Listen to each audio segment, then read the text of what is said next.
In Austin, I'm Darrenisha Heron. A woman is in jail after a deadly car crash in Round Rock over the weekend. 3 people died, and police identified those victims. 21-year-old Quinn Stiegel, 38-year-old Augustin Guillen, and 49-year-old Maximo Ramirez. Round Rock police say 22-year-old Kiera Thomas is charged with intoxication manslaughter in connection with the crash. On Sunday around 2 in the morning, officers responded to the northbound lanes of I-35 near Palm Valley Boulevard. Police say 3 cars were involved and 3 people died. The crash shut down the highway for hours while police investigated. We spoke with a Texas DPS official who stressed the importance of not driving under the influence and the consequences that comes from it. When anybody dies from a DWI crash, it's always a tragic event, no matter how many people die. If one dies, it's still a tragic event. When it comes to driving while intoxicated, just don't do it. Thomas was booked into the Williamson County Jail. The investigation is ongoing. DPS officials say they will have an increased presence during the 4th of July weekend to try to stop intoxicated drivers and others who violate the law. The city of Austin is finished with improvements to roads where first responders were seeing a lot of crashes. Officials with the Transportation and Public Works Department say they recently completed lighting upgrades on McNeil Drive in Northwest Austin and Bluff Springs Road in Southeast Austin. Drivers will see new utility poles, lighting fixtures, and upgrades to LED bulbs. The funding is coming from a grant the city got from TxDOT back in 2020. The city has already completed similar upgrades from the grant on Slaughter Lane and Howard Lane. Improvements are planned for Pierce Lane and Southeast Austin as well. Austin police did make an arrest in connection with a homicide that happened last Sunday on June 22nd. Police arrested 28-year-old Vondell Lewis Crawford on Thursday. He's charged with first-degree murder for the death of Keaton Delcor. Police say Delcor was found injured at the Apple Mart gas station on Wickersham Lane in Southeast Austin. He was taken to the hospital where he later died. A homeless center is moving after neighbors made several complaints about it being too close to an elementary school in South Austin.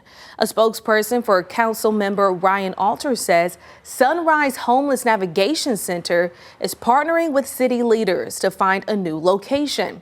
This comes after families grew frustrated when they found needles and trash scattered just feet away from Joslyn Elementary School. The Texas Attorney General's office sued Sunrise last year, alleging the center enabled drug use. Sunrise said it will keep offering services to people in the community who need them. A timeline for the move hasn't been set yet. Temporary paper license plates will be a thing of the past starting Tuesday. In 2023, Texas lawmakers passed a bill to ban paper tags, saying criminals use them to evade the law. Instead of paper tags, drivers will get metal license plates when they purchase a car. Austinites may soon have to pay more to help maintain and improve city parks. One city council member is proposing a new parks maintenance fee. This comes as the city faces a $33 million budget shortfall. Here's Adam Bennett. Near downtown Austin Monday morning. People at Butler Park were trying to keep cool from the inside and outside. Enjoy the outside before it gets too hot. Chandler Hendricks of Austin came with her best friend, that friend's husband, and their baby. I also nanny, so I'm at the park, especially during the summer, like at least a few times a week. Alex Villegas of Austin starts his day here several times a week. This view, park, the lake, buildings. Beautiful, clean. Villegas and Hendricks both praised this park's upkeep, but Councilmember Paige Ellis says there's more work to do citywide. National nonprofit Trust for Public Land compared park systems across the 100 most populated cities. This year, they ranked Austin 54th nationwide, with the lowest scores in amenities and equity. On the city's online message board, Ellis proposed council explore what she calls, quote, a small dedicated fee on utility bills for park maintenance and improvement. Councilmember Ryan Alter agrees with the idea. Unfortunately, we have not made the types of investments in our parks that I think the community would like to see, and so I'm really excited that one of my colleagues is bringing forth a new funding idea, something that we need. City Council will spend the next few weeks cycling through options. I guess it would depend on how much. To land on a number Austinites can afford.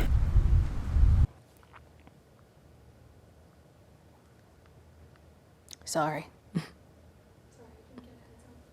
We're good. We can just start. Okay. 3, 2. The city manager will present the proposed budget on 3, 2.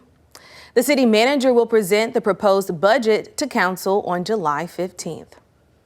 People are paddling their way to the finish line, all for a cause. It's called the 16th annual Damn That Cancer fundraiser. 320 people are paddle boarding the length of the lake from Mansfield Dam to the Miller Dam. That's 21 miles.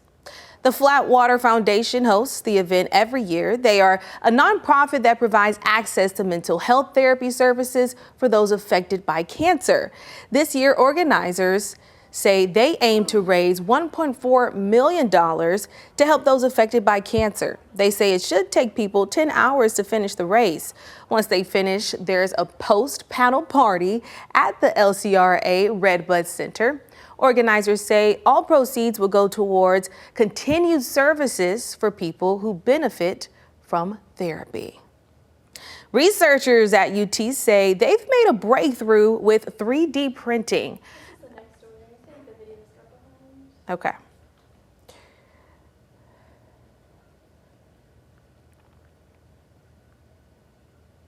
I can start from the paddleboarding because that kind of, yeah, from the paddleboarding story.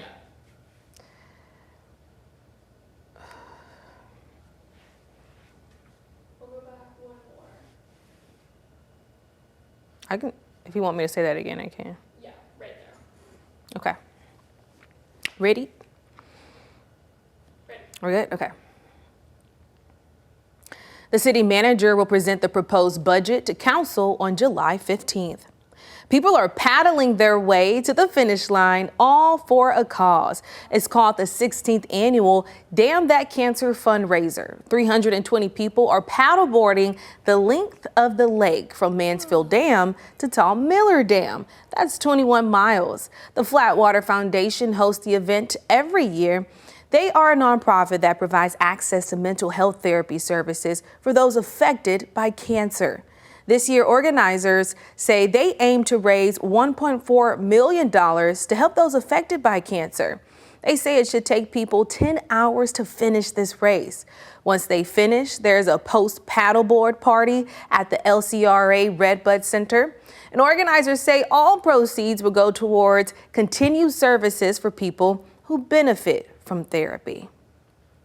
Researchers at UT Austin say they've made a breakthrough with 3D printing. A new method they developed uses different colors of light to print material that seamlessly merges soft and hard properties. This is an example of what they're able to print. Take a look.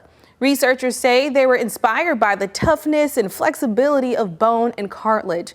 They hope this will pave the way for next generation prosthetics, flexible medical devices, and stretchable electronics that can move naturally with the body, similar to a human joint or ligament. Texas State University made history Monday by accepting an invitation to join the Pac-12 Conference. The Bobcats will become a member of the new Pac-12 starting July 1st, 2026. Texas State joins 8 other schools in the revamped conference. University leaders say this is a transformative milestone that elevates their national profile.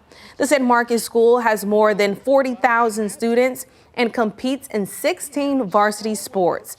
The Bobcats have won back-to-back bowl games and captured the Sun Belt Commissioner's Cup 3 of the last 4 years. Texas State will celebrate this announcement next Monday, July 7th at 11 a.m. Those are the headlines here in Austin. I'm Darenisha Heron.